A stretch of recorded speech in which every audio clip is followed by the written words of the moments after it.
Hello Capricorn, I just pulled cards for you and honestly, what came through is one of those readings that makes you sit back and really think about the nature of winning versus actually being free. The energy here is absolutely fascinating, because we are looking at a situation where someone believed that taking shortcuts or manipulating circumstances would lead to their happiness. But the universe has a very different story to tell. Let me just say this upfront, this reading is deeply karmic. We are dealing with consequences, with doors that are closing not because of bad luck but because of choices that were made. The cards are showing me a narrative about someone who thought they could sidestep the natural order of things, who believed that taking what was not theirs would somehow create lasting joy. What actually happened is they wove their own trap, thread by thread. I am going to walk you through exactly what the universe is revealing here, card by card, because each one adds a crucial piece to this story. This is not about judgment. This is about understanding the spiritual mechanics of how energy works, how karma operates, and why integrity always matters more than we might think in the moment. So I pulled the Ten of Swords first, and I have to tell you, when this card showed up in this position, I understood immediately that we are looking at a complete ending, not just a setback, not just a rough patch. This is about a total collapse of a situation that was built on unstable ground. The Ten of Swords represents that moment when there is absolutely no denying that something is finished. It is the card of rock bottom, of having to face the reality that cannot be avoided anymore. What strikes me most about this card in your reading is the why behind this ending. The Ten of Swords is not showing up because of random misfortune, or because the universe is being cruel. This ending is happening because the foundation was corrupt from the beginning. When someone takes what is not theirs, when they manipulate or deceive or steal to get ahead, they are building on sand. They might create something that looks impressive on the surface, but underneath, there is nothing solid holding it up. The energy I am picking up around this is someone who genuinely believed they had won. They thought they had outsmarted the system, outsmarted other people, maybe even outsmarted karma itself. They took something that did not belong to them. This could be credit for someone else's work. It could be an opportunity they manipulated their way into. It could be a relationship they interfered with. Or it could be literal resources or money that they acquired through dishonest means. Whatever it was, they convinced themselves that possession equals victory. But here is what the Ten of Swords is revealing. That moment of apparent triumph was actually the beginning of their downfall. Every day they held on to what they stole, every moment they built upon that false foundation, they were actually constructing their own prison. The swords in this card are not coming from an external enemy. They represent the inevitable consequences of choices that violate universal law. You cannot cheat karma. You cannot build lasting happiness on dishonesty. It simply does not work that way. What I find particularly powerful about this card is how it shows the completeness of this ending. There is no wiggling out of this, no last-minute escape hatch, no way to spin the narrative differently. The truth has come to light in a way that cannot be ignored or explained away. Doors are closing because the universe is saying very clearly, this path is finished. This approach has run its course. The game is over, for you as a Capricorn watching this unfold. Whether you are the person experiencing this karma or you are witnessing it happen to someone around you, the Ten of Swords is asking you to see this as a necessary reset. Sometimes things need to completely fall apart so that something authentic can be built. This is not cruelty, this is correction. The universe is not punishing anyone, it is simply restoring balance. The second card I pulled is the Six of Cups, and this is where the reading gets really interesting because this card is showing me the root of why someone made these choices in the first place. The Six of Cups typically represents nostalgia, childhood, innocence, and the past. In this context, I am seeing someone who was trying to reclaim something they felt they had lost or never had to begin with. Here is what I mean. The Six of Cups is revealing that the stealing, the manipulation, the dishonest actions all came from a place of deep lack. This person was looking backward at some version of happiness they remembered or imagined, some sense of security or love or abundance they felt they deserved but did not currently have. Instead of doing the inner work to heal that wound, instead of building toward that happiness authentically, they tried to shortcut their way there by taking from others. The energy I am picking up is almost childlike in its logic. You know how a child might think that if they just take the toy from another kid, they will be happy. That is the consciousness operating here. There was no consideration of consequences, no real understanding of how energy works, just this immediate grasping at what seemed like it would fill the void. The Six of Cups is showing me someone who was operating from their wounded inner child rather than from their wise, mature self. What makes this particularly poignant is that the Six of Cups often represents genuine innocence and pure joy. The card itself is beautiful. It shows the simple happiness of giving and receiving from the heart. But when someone is disconnected from their own innocence, when they have lost touch with their ability to create joy authentically, they sometimes try to steal those feelings from external circumstances. They think that acquiring what someone else has will give them what that person seems to have.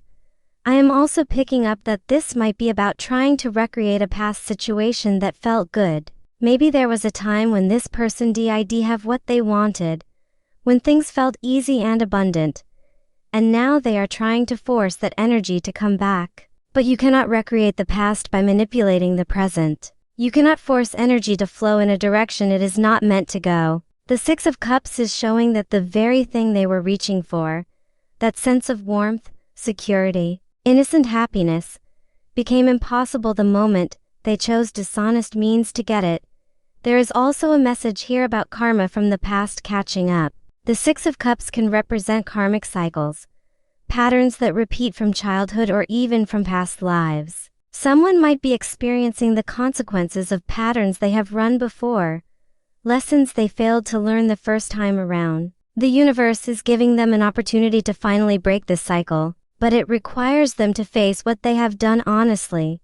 For Capricorn specifically, this card is asking you to examine your own relationship with the past and with lack. As a sign that values achievement and security, you might sometimes be tempted to take the practical route even if it is not the ethical route. The Six of Cups is reminding you that true security only comes from integrity, that real abundance only flows when you are aligned with your authentic self. Now the third card I pulled is the Four of Swords, and this is absolutely fascinating because right after we see the complete collapse in the Ten of Swords and the nostalgic grasping in the Six of Cups, we get this card of forced rest and withdrawal. The Four of Swords traditionally represents recovery, meditation, retreat from the world. It is the card that shows up when someone needs to stop all activity and go inward. In the context of this reading about stolen happiness and closing doors, the Four of Swords is revealing a critical period that is coming or already here. After the complete breakdown shown in the Ten of Swords, after the revelation of the true motivations in the Six of Cups, there is now a period where absolutely nothing can happen externally. The person involved is being forced into a state of stillness, whether they want it or not. What I am picking up around this energy is that this is not a voluntary retreat. This is the universe literally taking away the ability to keep moving, keep scheming, keep trying to manipulate outcomes. The Four of Swords shows someone lying down with swords above them. It is like being in a holding pattern, being benched from the game. All those doors that are closing, the Four of Swords is showing that once they close, there is going to be a significant period where no new doors open either. This might sound harsh, but I am actually seeing this as a mercy. Here is why. The Four of Swords is creating space for actual healing and reflection to happen. When someone is caught in a pattern of grasping and taking and manipulating, they are in constant motion. Their mind is always working on the next angle, the next way to get ahead, the next thing to acquire. They never stop long enough to ask themselves why they are doing this or whether it is actually making them happy. The forced stillness of the Four of Swords breaks that cycle. It says, you are going to sit with yourself now. You are going to face what you have done. You are going to feel the emptiness you were trying to fill with stolen things. There is no distraction available, no new scheme to cook up, no way to avoid the internal reckoning that needs to happen. This is the pause before transformation becomes possible. I am also seeing that during this Four of Swords period, there is going to be a lot of mental activity even though external activity has stopped. The person involved is going to replay everything in their mind, see where they went wrong, understand the full scope of what they have lost. The swords above the figure in this card represent thoughts, mental processes, the need to think things through from a different perspective. For some people experiencing this energy, the Four of Swords period might feel like depression or hopelessness. Everything has fallen apart, nothing is moving forward, the future looks blank. But what the card is actually showing is that this stillness is preparation. You cannot build something new while still clinging to the old structure. You cannot move forward authentically while still operating from the same consciousness that created the problem. The Four of Swords is stripping away everything false so that something real can eventually emerge. The fourth card is the World and Okay. This is where the reading takes a major turn because the World is the final card of the major arcana. The card of completion, achievement, cosmic alignment. After all this talk of collapse and consequences and forced stillness, here comes the card that represents the ultimate success. So what is going on here? The World is showing me the real victory that is possible after all the false structures fall away. See, the person who tried to steal their way to happiness was chasing a counterfeit version of the World energy. They wanted completion, achievement, that sense of having arrived, but they were trying to get there through manipulation rather than through genuine growth and alignment. What the World is revealing in this position is that the doors closing on the false path are actually creating the opening for the real path. Yes, the consequences are harsh. Yes, there is a period of forced stillness and reflection. But on the other side of that process, there is an opportunity for true completion, for authentic achievement that is actually aligned with who this person is meant to be. The energy I am picking up around the world here is that the universe is not done with this person. Not even close. This is not a story about permanent failure. This is a story about course correction. Every ending shown in the Ten of Swords, every bit of forced introspection in the Four of Swords, is actually clearing the way for the genuine victory that the World represents. Here is the key difference with World energy earned through integrity and authentic effort is permanent. It cannot be taken away because it is built on truth. The World achieved through shortcuts and stealing is always temporary because it is built on lies. What is happening in this reading is the destruction of the false world so that the true world can eventually manifest. I am also seeing the world as a message about cycles completing. There is a karmic cycle that is finishing here. Maybe this person has run this pattern multiple times, trying to take shortcuts, experiencing collapse, learning the lesson temporarily but then forgetting it again. The world is saying this particular cycle is done. Once you complete this lesson fully, you do not have to repeat it. The door closes on that old pattern permanently.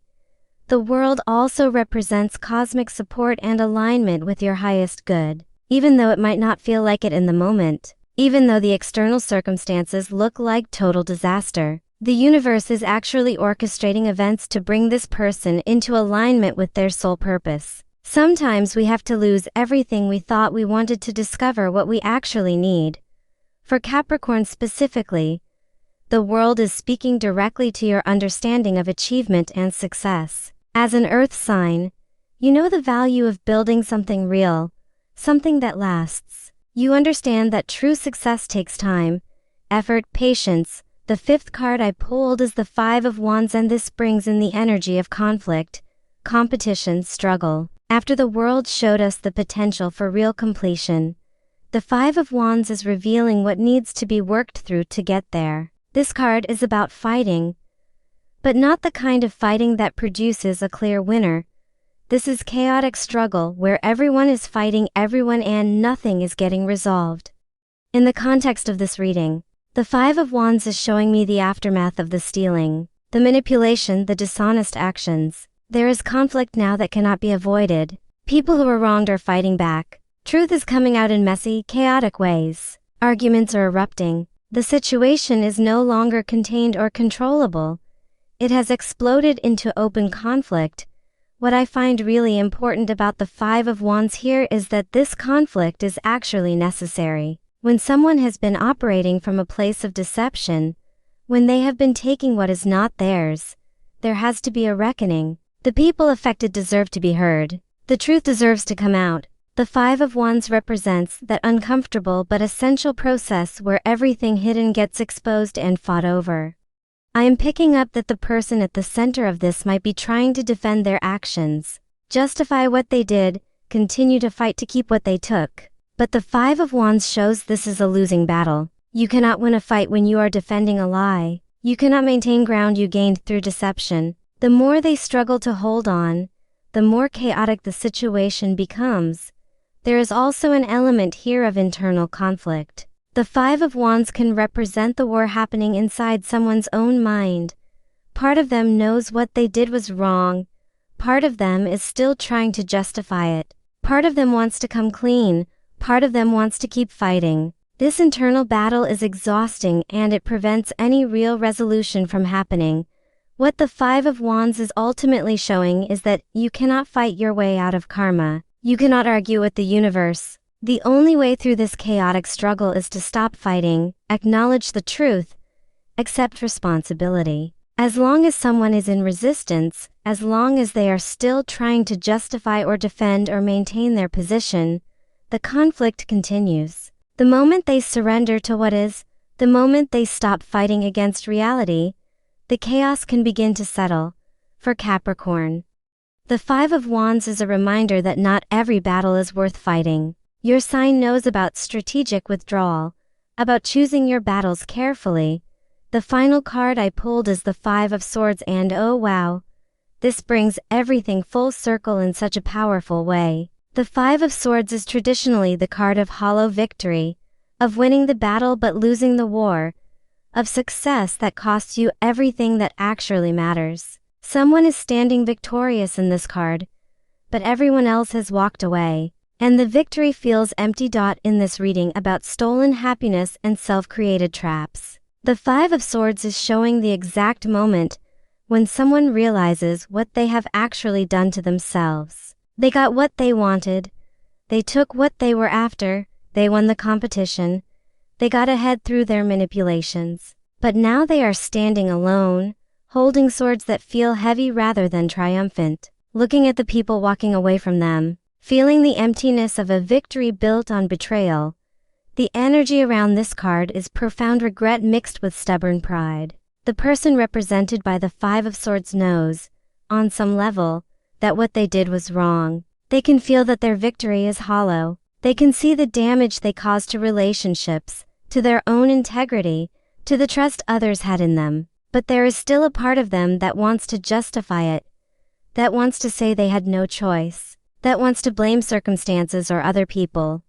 What I am picking up most strongly is that the Five of Swords represents the moment of choice that is available even after all these consequences have played out. Yes, doors have closed. Yes, there has been complete collapse and forced stillness and chaotic conflict. But even now, there is still a choice available. Will this person cling to their hollow victory, or will they finally let it go and face the truth? The Five of Swords shows someone who can still walk away from what they took. They can put down those swords, admit what they did, make amends where possible, accept the consequences fully and move toward genuine healing. Or they can keep standing there, insisting they were right, holding onto their stolen victory even though it brings them no real joy, watching everyone else walk away while they remain isolated in their false triumph. This card is showing me that the ultimate trap, the real noose they put on themselves, is not just the consequences of their actions but their unwillingness to truly own those actions and change. Someone can lose everything externally but still be free internally if they are willing to face themselves honestly. Or they can keep everything they stole but be imprisoned by guilt, shame, isolation, and the knowledge that their success is fake. The Five of Swords is also revealing something about pride and ego. For someone to admit they were wrong, to give back what they took, to apologize and make amends, that requires humility. It requires the death of the ego that said they were entitled to take shortcuts, that they deserved what they took, that the ends justified the means. Some people would rather be right than be happy, would rather maintain their pride than find genuine peace. For Capricorn specifically, this final card is speaking to your understanding of reputation and legacy. Your sign cares deeply about how you are perceived, about the structure you build, about what you leave behind.